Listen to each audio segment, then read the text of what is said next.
Offense now, they head back onto the field. It's been an awfully slow start. Welcome to the channel for the first time viewers. Welcome back for the existing subscribers.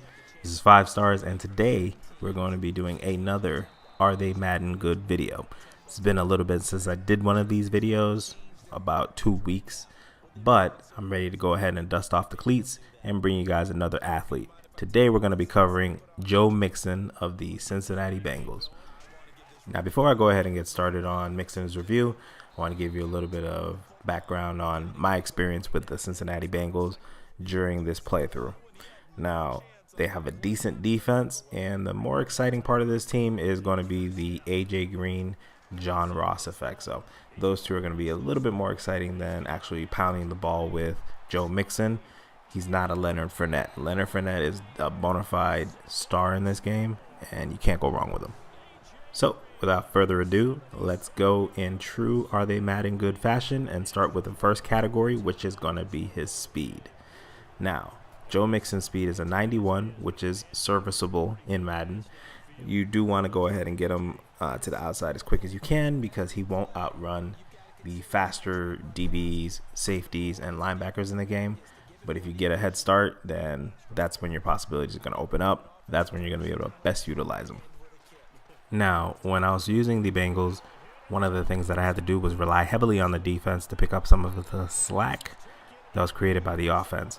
As I said, they have 2 prolific receivers, but the running game leaves something to be wanted because the linemen are just not that good. If you're building a fantasy team, then Mixon would definitely be somebody you want to take a look at. He doesn't have these crazy breakout stats that'll make him stand out from the crowd. However, let's go ahead and talk about his next stat, which is going to be his agility. Joe Mixon has a 91 agility, which will help him in getting out of some sticky situations. And a lot of times, like I said, the offensive line is not that great. You will need to change directions. And much like Mr. Trubisky, if he had a little bit of help, you definitely see a bigger difference with this player. Now let's go ahead and talk about the next stat, which is a little bit weird to me, being that his carry is an 86. And as you can see on this play right here, I engage in a juke against a big hitter, and his cover ball trait is a brace for all hits. So because of those two, the outcome ended up being a fumble. 86 isn't a bad carry rating. You just kind of want to watch out what you do with them and limit the big hits against the big hitters. So if your opponent is playing with hit stick all the time, then like if every tackle is a hit stick tackle, then you want to cover the ball a little bit.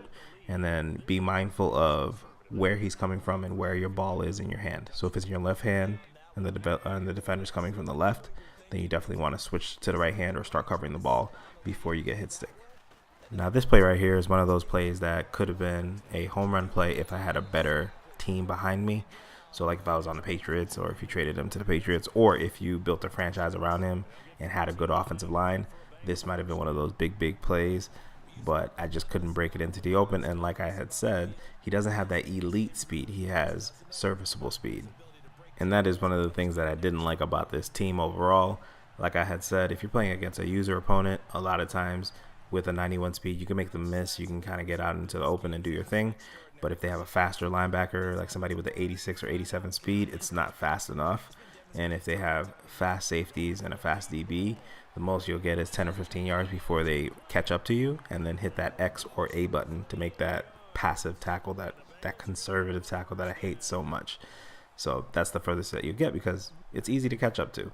But if you get that, that speed burst ahead of them and you get a little bit, maybe 10, 15 yard gain and there's no one around you, I mean, you're pretty much ghost. Now, although Mixon is technically faster than Leonard Fournette, the one stat that sets them apart and makes them completely different in the game, one being a viable option in every situation and one being almost like a specialty player, is their trucking ability. Whereas Leonard Fournette has a 92 trucking and can pretty much destroy anyone in his path with a 90 speed, unfortunately, it's not the same story with Joe Mixon. Joe Mixon's trucking is a 73. Now, I thought that was pretty rough, and once I actually dug deep and took some time to research all of his stats, it linked hand in hand as to why I couldn't break any tackles, why every time I got into a mix, they pretty much just, that rhymes, Mixin and mix. Anyways, every time I got into a mix, like this one here, They just have me dead to rights, whereas some of the other running backs with at least a decent trucking ability, like an 84, 85, can break some of these tackles. He's pretty much going to have to be going against a person with a low tackle rating at all times. And then when he goes up against a big tackler, you're going to have to cover the ball. I had to give him the ball 20 times plus to get him over 100 yards carrying. When I was playing with Leonard Fournette, I literally was able to get 200 yards in 7 carries. And although stats are not everything, the purpose of this series is to pretty much shed light on who actually can perform in the game, not just who is statistically a good player. Now, nothing goes against these guys. Like I say, in real life, they are their own person, and this doesn't really pertain to them in real life. But when it comes to Madden, and if he's Madden good, I'm going to have to say that Joe Mixon, for now, is a fail. It seems harsh, but at the end of the day, if the player in the game isn't making it easier to play the game and doesn't almost feel like it's a game-breaking rookie, then there's really no need for you to go out and trade every person on your team for him. Although it may help your case to put him in a better situation where you have a better offensive line and you don't have to break as many tackles because some of his attributes are decent. But if you do have to be that workhorse back, this isn't the guy for you. I hope you guys enjoyed this video. I enjoyed making it for you. And if you're not already a subscriber, please consider hitting that subscription button and sharing the video with any other Madden fans. With that, I bid you guys farewell. You guys take it easy. And if there's any other rookies that you want to see me do, go ahead and leave them in the comment section, as I do read my comments every day. And I am also a Rainbow Six Siege player, so I'll be bringing you some more Rainbow Six Siege content either later today or tomorrow. So be sure, if you like both games, to check that out. And if you like this series, then go ahead and recommend a rookie for me. All right, you guys take it easy.